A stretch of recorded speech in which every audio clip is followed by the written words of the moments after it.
आप क्या करना, अब ये जो छठवां 7वें गर्भ में बलराम जी आए देवकी में, तो 6 पुत्रों से हालांकि देवकी बेचारी जर्जर हो चुकी थी, पूरा चेहरा उसका जो है कुमला गया था, क्योंकि 6 पुत्रों की जिसकी जो है आंखों के सामने हत्या कर दी जाए तो आप सोच सकते कितना दुख होगा।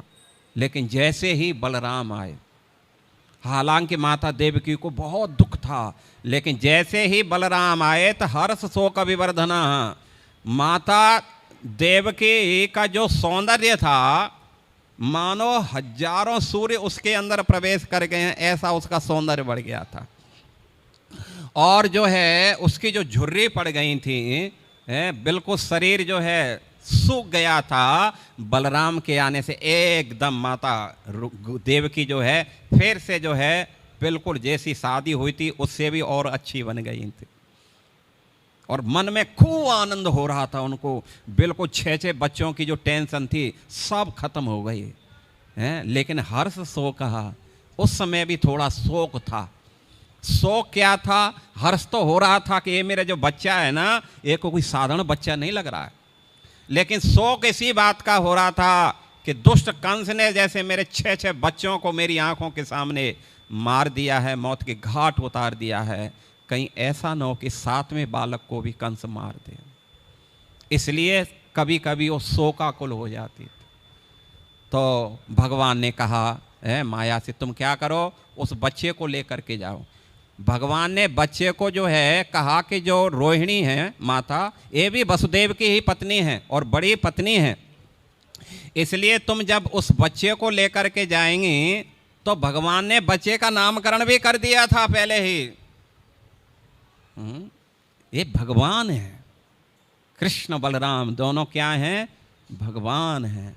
तो कृष्ण जो है उनका नामकरण कर रहे हैं। क्या नामकरण कर रहे हैं? तो बोलते हैं गर्भः संकर्षणात् वै प्राहु संकर्षण भुवि रामेति लोकरमणात् बलभद्रं बल उच्छयात्।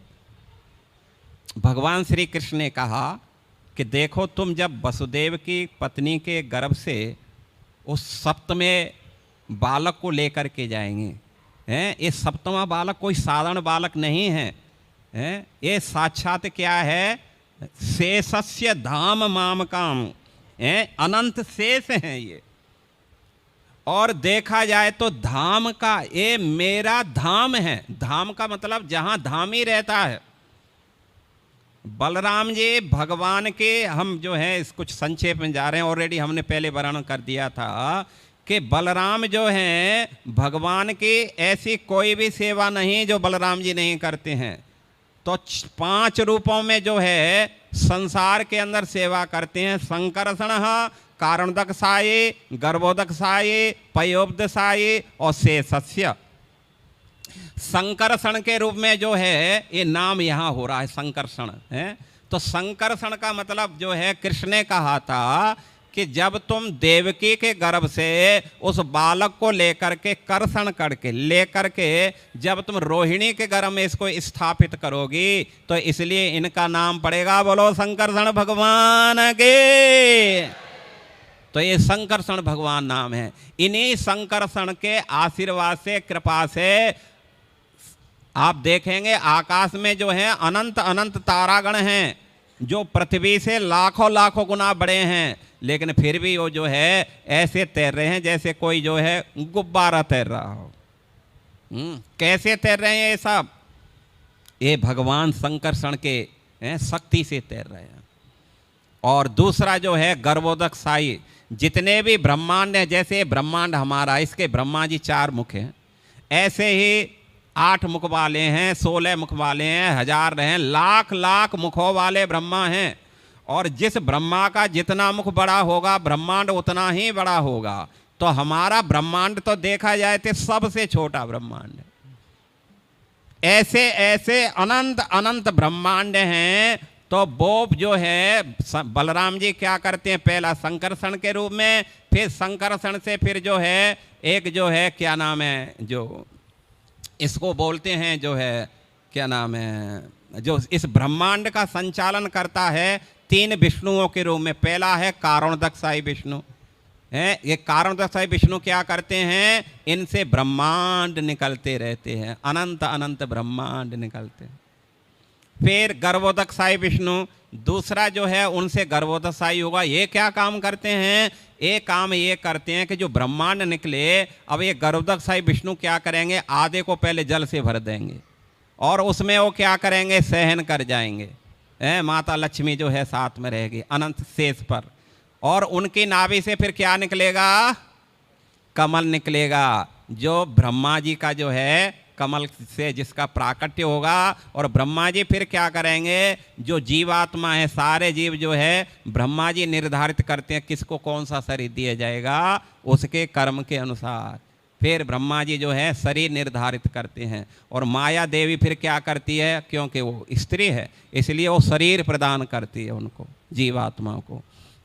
तो इसलिए गर्भोदकशाही क्या करते हैं, ब्रह्मा जी को सृष्टा के रूप में जो है उत्पन्न करते हैं। फिर ये गर्भोदकशाही विष्णु क्षीरोदकशाही विष्णु के रूप में परिवर्तित होते हैं। इनका काम क्या है, इनका 2 काम हैं। तो क्षीरोदकशाही विष्णु का पहला काम है,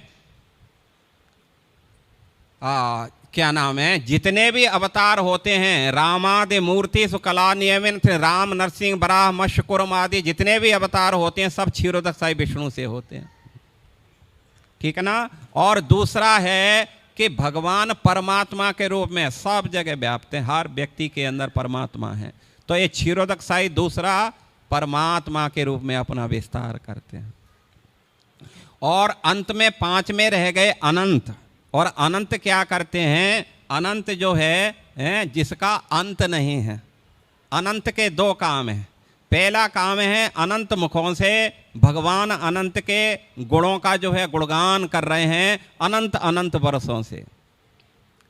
बस उनका एक ही काम है, भगवान के कीर्ति का गुणगान करना। हरे कृष्णा कृष्णा कृष्णा हरे हरे, हरे राम राम राम हरे हरे। पहला काम ये है। और दूसरा काम क्या है, ये जो पृथ्वी लोक है, ये ब्रह्मांड 14 लोकों का जिसमें हम बैठे हैं, इसको अपने सर पर धारण करके रखता है। कैसे लगता है ये ब्रह्मांड अनंत शेष के जो है सर पर, मानो किसी ने राई का कोई सरसों का एक दाना रख दिया हो। इस प्रकार जो है अनंत भगवान सारी सेवाएं करते हैं। तो अनंत ये सब 5 कौन हैं, ये बलराम जी हैं। सब कुछ बलराम बन जाते हैं। ये धाम धाम माम धाम, ये जो है मेरा धाम है। धाम का मतलब है बैकुंठ लोक, गोलोक आदि अनंत अनंत जो बैकुंठ हैं, बलराम जी का ही एक्सपेंशन है, उनका ही जो विस्तार है। और उन धाम में भगवान के लिए जो भी सामग्री है वो भी बलराम ही बनते हैं। हर चीज़ बलराम बन जाते हैं। भगवान का जो है सैया है, बेड जिसको बोलते हैं, पादुका है, छत्र है, छामर है, बर्तन है, कीर्तन का सामग्री है, अन्य अन्य जो कुछ भी सोच सकते हैं, सब कौन बना है, बलराम जी बनते हैं। आप सोच लो सेवा का, हालांकि भगवान है लेकिन सेवा का कितना भाव है। जो सेवक होते हैं वो ही भगवत धाम में प्रवेश करते हैं। जो मालिक होते हैं वो तो जो है नीचे के लोक में प्रवेश करते हैं। वहाँ मालिकों की मालिक नहीं जाते हैं, वहाँ कौन जाते हैं, जोर से बोलो, कौन जाते हैं, सेवक जाते हैं। जो सोचता है कि नहीं नहीं मैं तो प्रभु का इटर्नल सेवक हूँ, दासो अस्मि। जैसे हनुमान जी से पूछा, हनुमान तुम्हारा आइडेंटिटी क्या है, रावण ने कहा मेरी आइडेंटिटी पूछना चाहते हो, रावण मेरी आइडेंटिटी है, उन्होंने संस्कृत में बोला अहम राघवेंद्र दासो अस्मि। मेरी एक ही आइडेंटिटी है, मैं प्रभु श्री राघवेंद्र का दास हूँ, यही मेरी आइडेंटिटी है।